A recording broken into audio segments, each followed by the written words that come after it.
Hello everyone, it's Shira. Just give it a couple of minutes and then we'll start.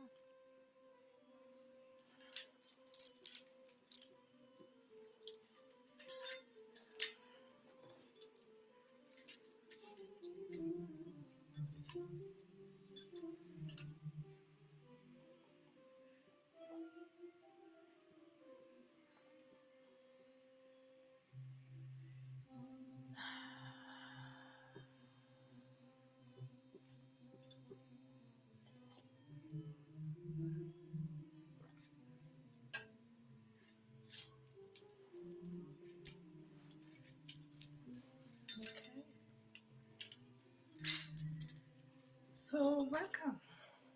Thank you, Mona, and welcome to everyone who's joining us right now. I'm based in Melbourne, Australia, and this is the seventh session of the Global Ramayana Weaving.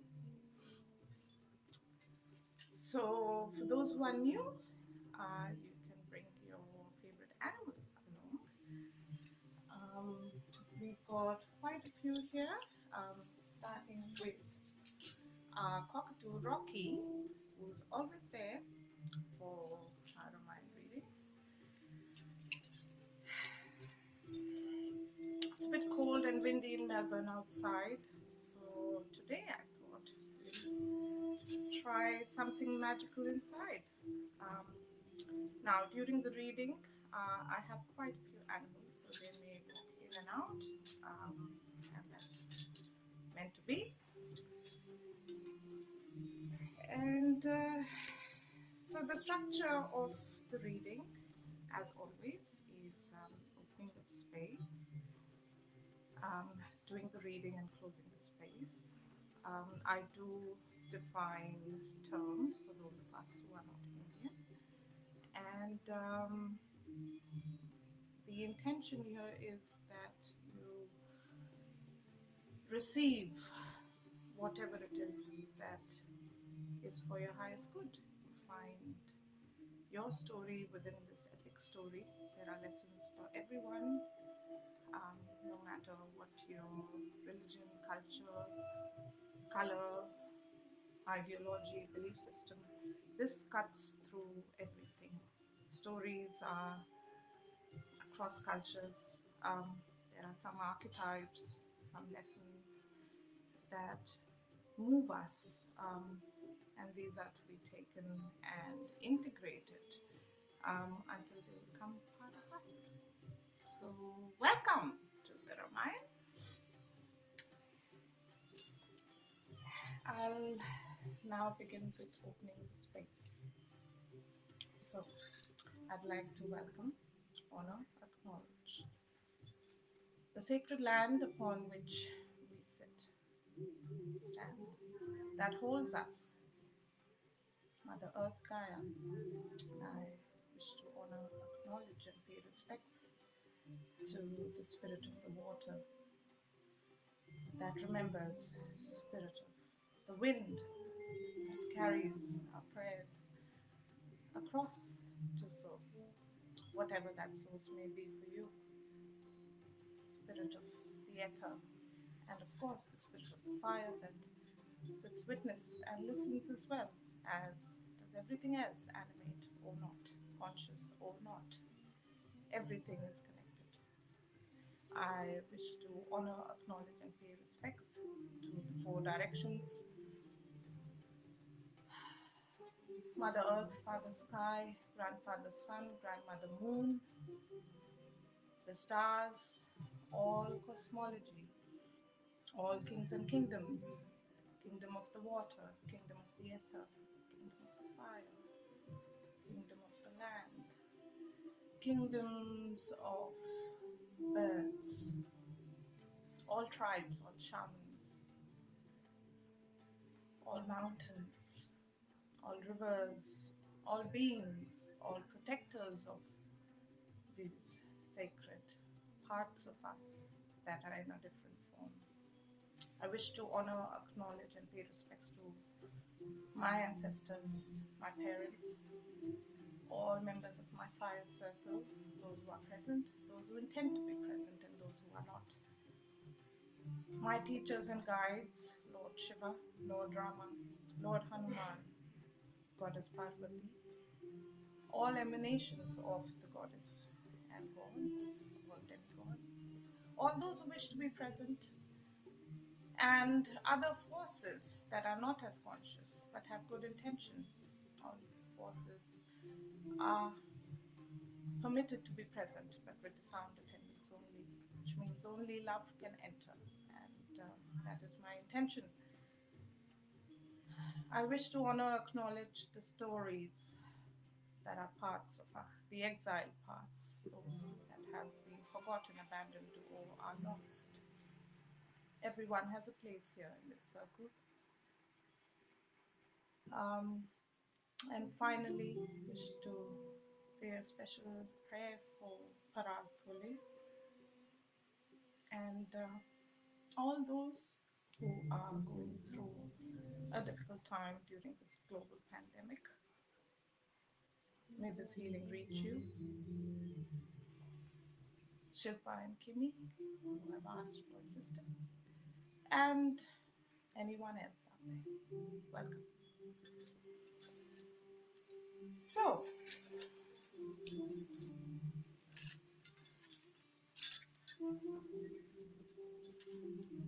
last time we were talking about Sage Vashisht and King Vishwamitra.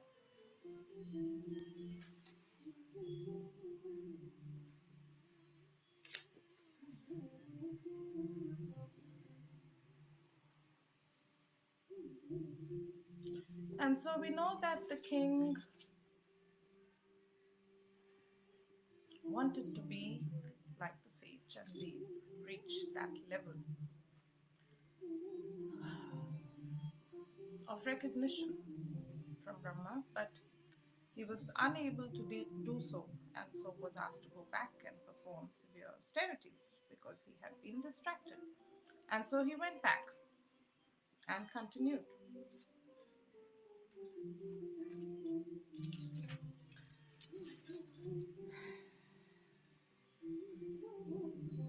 I'll read the last paragraph and we'll continue from there.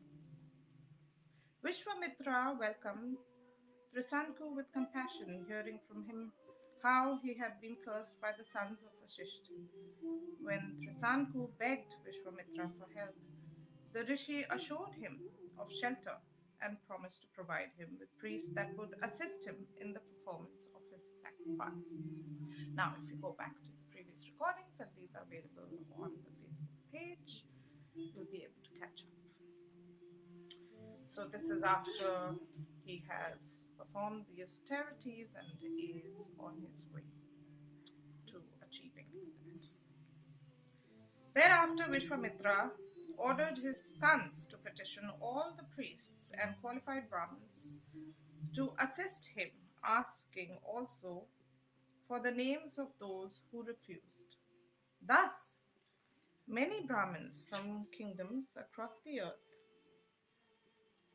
came to his ashram. Only Vasisht and his sons and the Rishi Mahadaya refused to participate, saying, "What Brahman or demigod would be willing to accept an offering from the hands of a Kshatriya? What to speak of a Kandala?" So, Kshatriya is a class. This is the class system that we're talking about. And so, this comment is made simply around, oh, you are of a lower caste, and if I'm not going to accept an offering from a warrior class, then what about another? When Vishwamitra heard these harsh and insulting words, he immediately uttered the following curse: "May the wretched sons of Vasisht be reduced to ashes and sent to the abode of Yamraj this very day." Now, Yamraj is the Lord of Death. "Thereafter, let them take 700 births as Kandalas, and may that fool Mahadaya become a Nisada." So he's very angry. The curses quickly took effect, and Vishwamitra was able to perceive the results by dint of his mystic vision. Vishwamitra then requested the Brahmins present to perform Risanku's sacrifice. Simply out of fear of being cursed, they complied and started the sacrifice. When Vishwamitra invited the demigods to attend and accept their share of the offerings, they desisted. This made Vishwamitra very angry, and he declared to Trisanku that he would elevate him to heaven by his own prowess. Indeed, as soon as Vishwamitra made this vow, Trisanku began rising to heaven in his self-same body. When King Indra, now Indra is the king of the gods, saw Trisanku approaching heaven without having earned sufficient pious merit, and after having disobeyed his guru, now disobeying your guru is a no-no, and performing severe austerities is a requirement to attain sufficient pious merit. And so he's sort of taken a shortcut, if you like. Vashisht, Indra forced Trisanku to fall head first back towards earth. While thus falling, Trisanku called out helplessly to Vishwamitra to rescue him. Vishwamitra not only stopped Trisanku's fall, but also created a replica planetary system, complete with imitation demigods, for Trisanku to reside in. Now we're going on cosmic scales in terms of the level of prowess and what is being shown now. The demigods, however, were outraged by this wonderful feat. Approaching Vishwamitra, they said, "Give up your efforts to help Trisanku. He lacks the necessary qualifications for residing in the heavenly planets." So the demigods are worried now. Vishwamitra, however, insisted on keeping his promise. He declared, "I will never go back on my promise." Ooh, hello, Vipi. To send Trisanku to the heavenly planets without a change of body. Therefore, let it be ordained that my newly created heaven be accepted by you and remain for the duration of the universe. In the end, the demigods relented, and thus Trisanku remained head downwards in space. By the mercy of Vishwamitra, he enjoys heavenly bliss while shining brightly among the stars. Vishwamitra then returned to executing austerities, determined to become a Brahmarshi like Vasishtha. So like we spoke about last time, he's still on his pursuit path. He wants that status of Brahmarshi, the ultimate status, like sage Vasishtha. Then, after a long time had passed, a beautiful Apsara named Menaka came to bathe at the Pushkar lake, where Vishwamitra was conducting his austerities. Now, Apsaras, like I said, they're not goddesses, they are like fairies or nymphs, and they dance around and yeah, they're just happy in this spread cheer, and they are off, they're in that sort of magical state, but they are quite distracting, like we found out.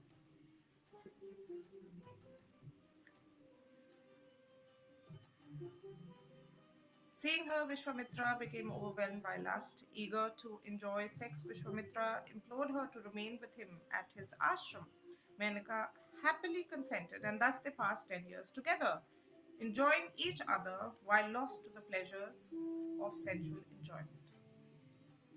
So, this is what I'm talking about. He gets distracted. So, this one act on his way to the pursuit of the highest status is now taken off track, and he's met this fairy that's very beautiful, and 10 years have passed in this distraction. Finally, Vishwamitra came to his senses and felt great disgust. He thought to himself, I have foolishly wasted 10 years, merged in the so-called enjoyment of sense gratification. Now I can understand that Menaka was sent here by the demigods, simply to steal my accumulated ascetic merit. By becoming a slave to lust, I have neglected my austerities.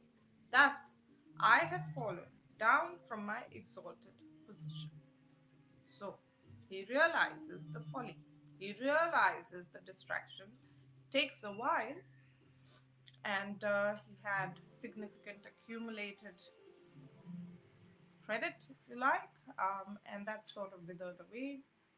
So, that is not a good thing. Vishwamitra dismissed the fearful Menaka and then went to the northern side of the Himalayas, determined to remain celibate from then on. When Vishwamitra again resumed his austerities, the demigods grew increasingly fearful and approached Lord Brahma, begging him to award Vishwamitra the status of Maharshi. Lord Brahma agreed, but when he appeared before Vishwamitra, Vishwamitra replied that he would not be satisfied with anything less than the status of Brahmarshi. So, he is adamant. Thus, Lord Brahma explained, you have not yet fully controlled your senses. Therefore, you will have to practice more austerities before achieving your desired goal. Let me just see how we're doing on time. Doing well on time. We have no helicopters in the airspace today, so we'll be able to save a little bit there. After Lord Brahma departed, Vishwamitra resumed his austerities, standing with arms upraised and subsisting on air alone for 1,000 years. So, we were talking about severe austerities. It is not being without food for 2 days or standing on one foot for three.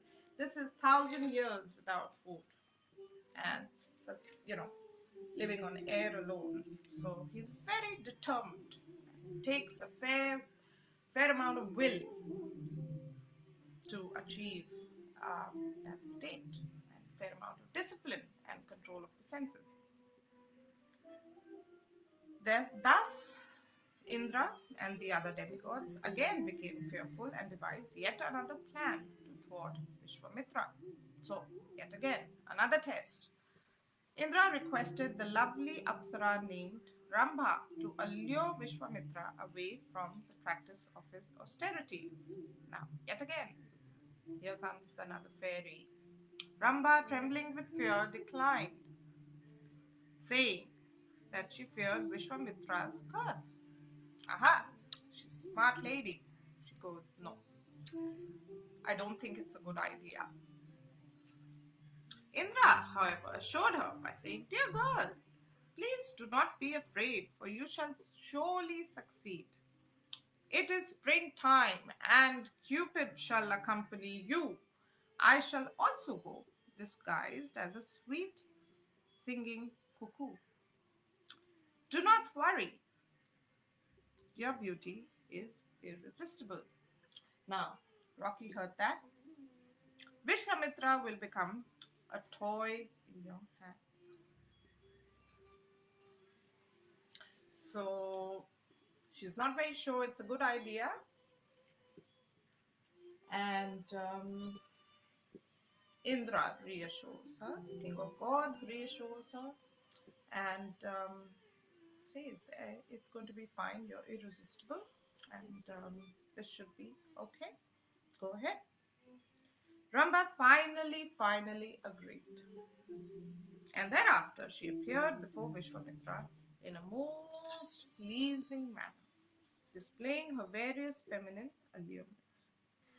At first, Vishwamitra was pleased to see her, thinking she had come of her own accord.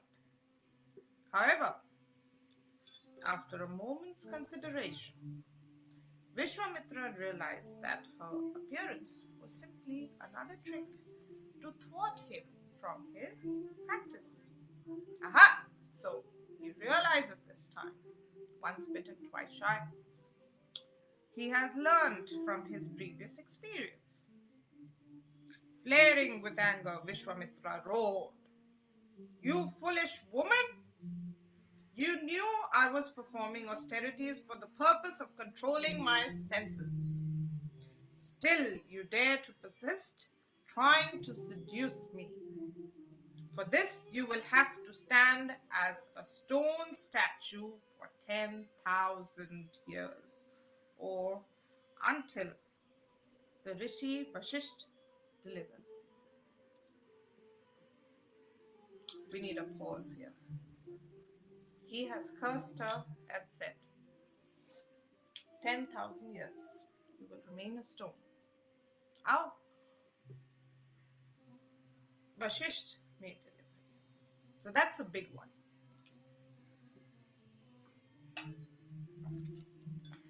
Rambha immediately turned to stone, while Indra and Cupid fearfully fled from the sea.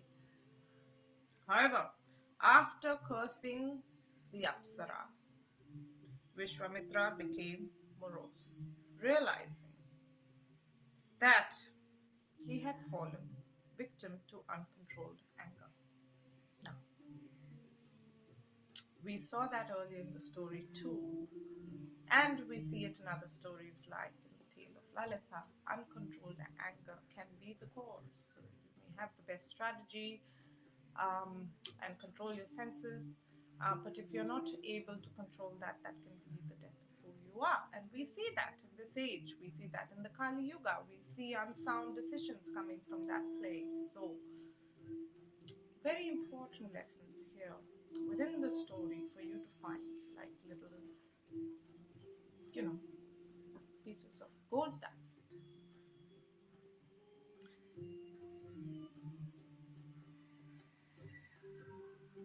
So when he realizes he's fallen victim to uncontrolled anger, he also realizes that he has diminished his accumulated stock of ascetic merit. Vishwamitra then vowed never to become angry again. So he's learned something. As difficult as it was, he has learned. I will not breathe, utter a word, or eat a morsel of food or drink until I achieve the status of Brahmarshi.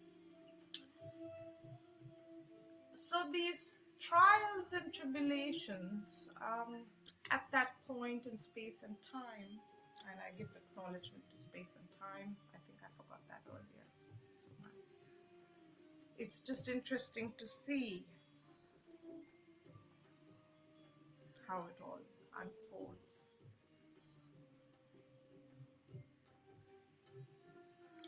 Vishwamitra then resumed his austerities. However, after fasting for 1,000 years, he decided to eat something.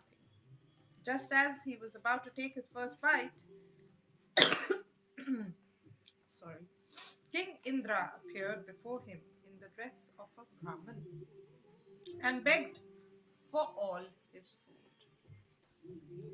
So, another test. Without remorse or anger, Vishwamitra humbly gave all that he had planned to eat to the Brahmin and went back to performing his austerities for another 1,000 years. So he will be tested. And so when you are determined on your path, and it doesn't matter what you choose in this age or another, um, there are always these little tests that will come in different forms. And if we remain resolute, as we see in the story, there are rewards, but there is an exchange, a sacrifice, if you will, and really becoming that quality. Um, so then you achieve mastery and then are worthy of the merit that is awarded to you, which is what you initially want. Um, so beautiful little pieces there. Vishwamitra's powerful austerities began to heat up the entire universe, and smoke began to emanate from his head. So we see this in other stories, as I was mentioning before, even in the story of Lalita, in the story of Lord Shiva and Parvati. Whenever this focused will and intention begins to really change the cosmos, and you can see that with the amount of energy or internal fire, the purification of spirit has happened to that extent, that degree that it is felt across this cosmos. And this is why the demigods and everyone gets really worried, because the balance or harmony needs to be maintained in the system. Um, and when one is completely focused on the internal, inner central sun, you sort of become that energy, if you like. Anyway, we just got a bit off track, but that's okay. There is no rush. This is story time. This is time to let your imagination run wild. Um, and last time, might take a little break here. Last time I tried to show Lord Krishna and Radha, but outside with everything, it's a bit hard. So just gonna take a little sidestep and let everyone see um, Lord Vishnu, the avatar of Lord Rama, who is the star of this epic story. Okay. So, feeling great distress, the demigods again approached Lord Brahma to appease Vishwamitra. At that time, Lord Brahma, along with the demigods, went to Vishwamitra and awarded him the status of Brahmarshi, just to persuade him to desist in his austerities. So, he gets what he wanted. He gets that elevated position. He's worked for it. He's performed the austerities, and but the Lord Brahma awards this more because of this intense energy that is emanating from him, if you like, and so just so situation does not get worse. Okay, Vishwamitra became very satisfied at heart. However, he further insisted, "It is not enough for you to award me the status of Brahmashi.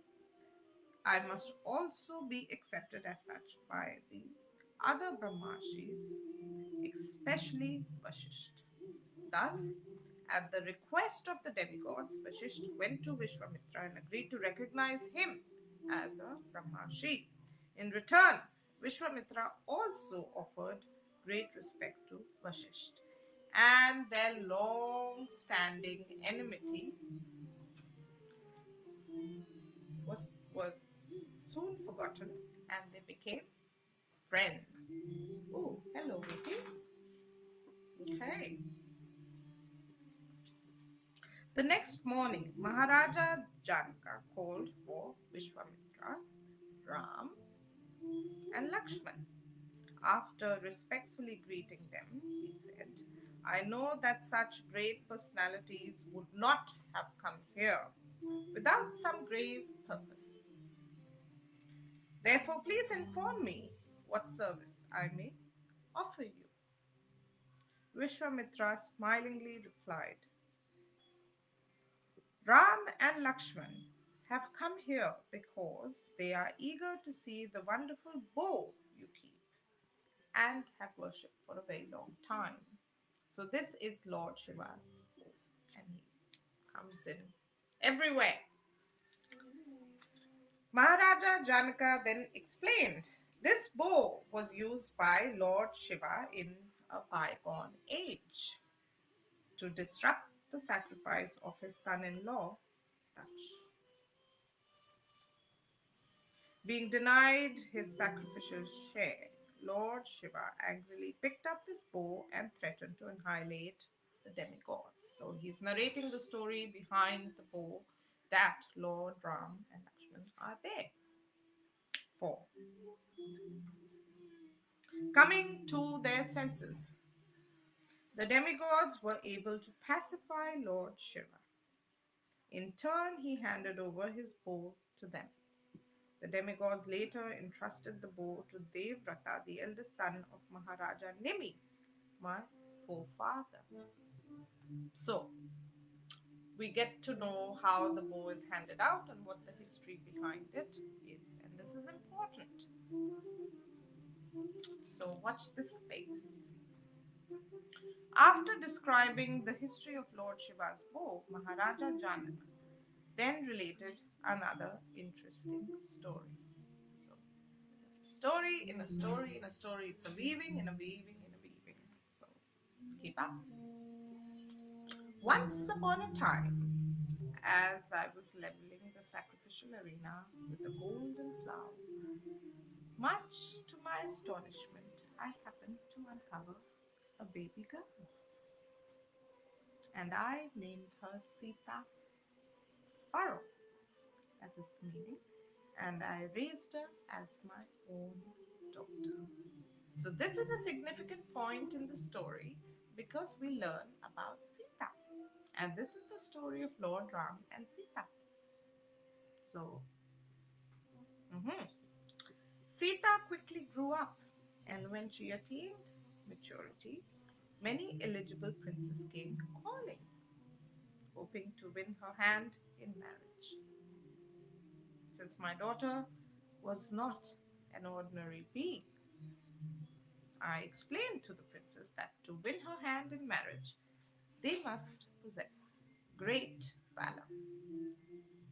Then I brought forth the bow of Lord Shiva and asked them to string it.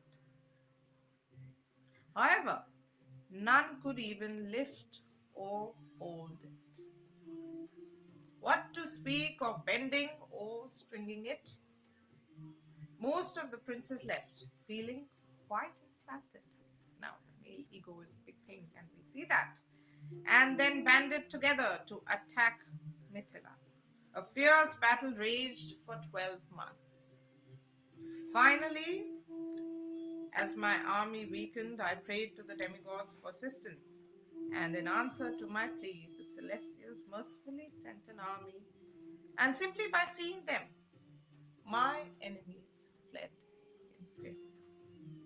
So, it's just interesting to note that when you have divine assistance, and it can come in many forms, as we see now. Come on. Here we are. Come on. You want to come here? So he doesn't want to be seen, but you might get a little peek of Mr. Whippy, who is the wolf. He enjoys listening to stories too. Here we are.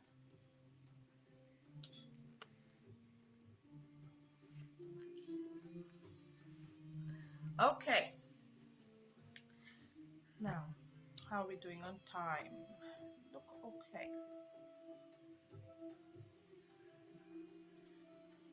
Since Rama is eager to see the bow of Lord Shiva, I will bring it before him to examine.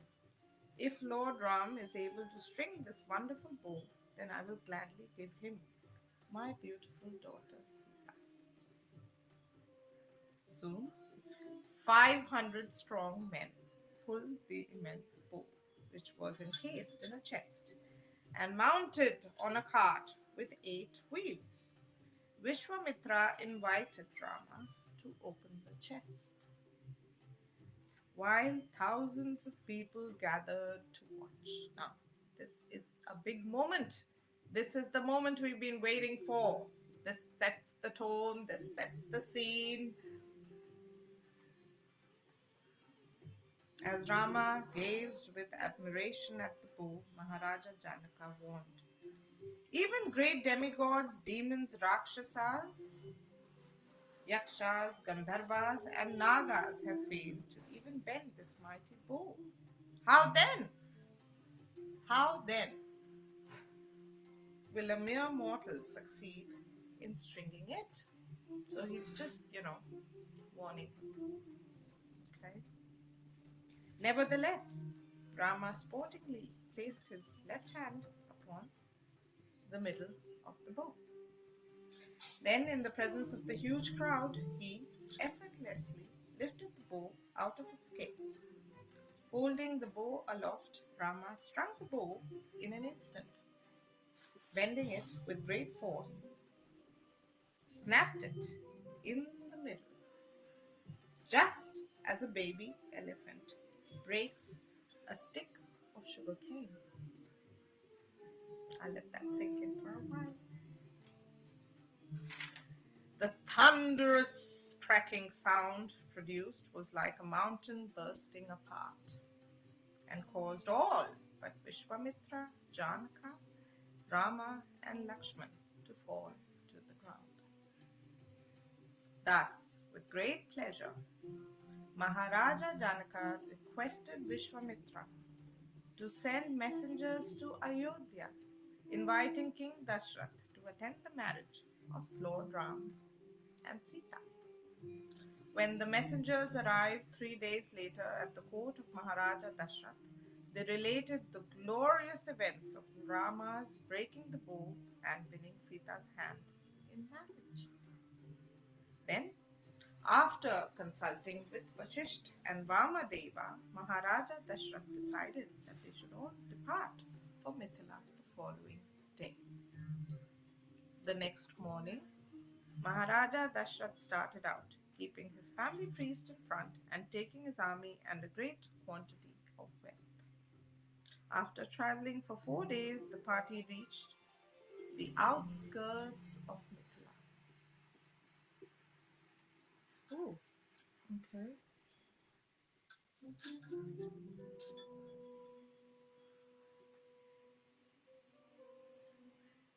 Seeing his Seeing him approach, King Janaka came out to meet Maharaja Dashrath, giving him a royal reception. Afterwards, when Maharaja Dashrath had met with his sons, it was fixed that the preliminary marriage rituals would begin at an auspicious moment the next day. The next morning, everyone assembled, and before the wedding ceremonies commenced, Maharaja Dashrath requested King Janaka to hear of his royal lineage from Vashisht. Being so requested, the great sage Vashisht narrated the history of the Raghu dynasty. Marichi was the direct son of Lord Brahma, and Marichi's son was Sapya. From Kasyap was born Vivasvan, the sun god, and Vivasvan's son was Manu.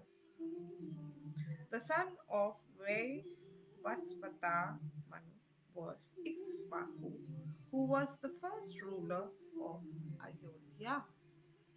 Many generations later, In the Ikshvaku line came Bharat, whose son Asita was conquered by his enemies, the Hayas, the Lanjankas, and Sasabindus. Being defeated, Asita decided to retire to the Himalayas along with his two wives. Okay, so we've covered a bit of ground today. We'll conclude the reading here. We are still on the Balakanda, but got a little bit more to go, maybe another session to finish this part. Um, but we have come to a significant milestone in the story, which is the wedding of Lord Ram and Lord Sita. So beautiful, beautiful. Okay, I'd like to close the space now. Hope everyone could hear me better this time. And just have a look. Okay, so I'd like to close the space and send back everyone who came here, who was present and part of this wonderful, wonderful reading. Many blessings to you, many blessings to all those that are part of your secret web. And may the magic continue to unfold for you over the next days and weeks as you immerse in the story. Thank you, thank you, thank you. Um, this place is now protected with the blessings of Lord Shiva. So thank you, and I look forward to our next reading. And the next reading would be now on the 21st of September, same time, same place. And yeah, same time, same place. Bring your favorite animal along.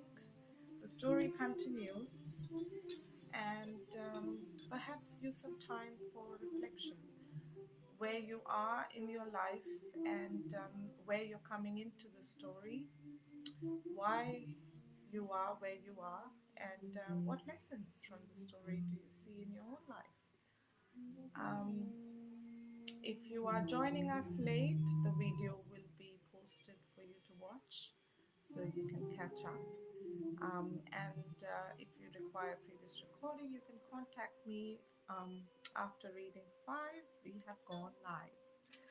So this is a beautiful story, no matter where you are in the world. May the blessings reach you and your loved ones.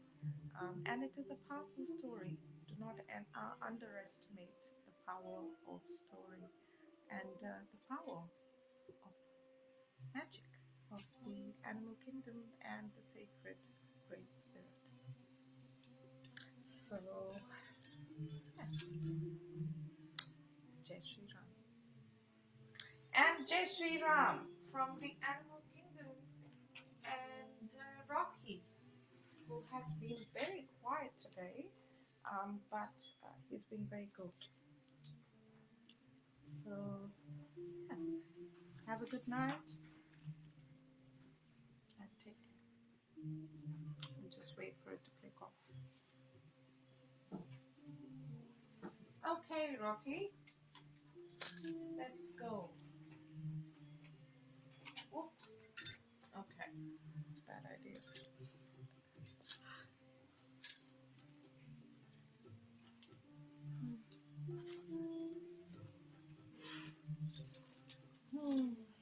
For those who are interested, this particular song is called Raghupati Raghav Raja Ram, and that is celebrating Lord Ram. So check it out, and see you next time.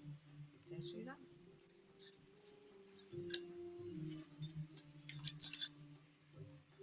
Come on, Rocky.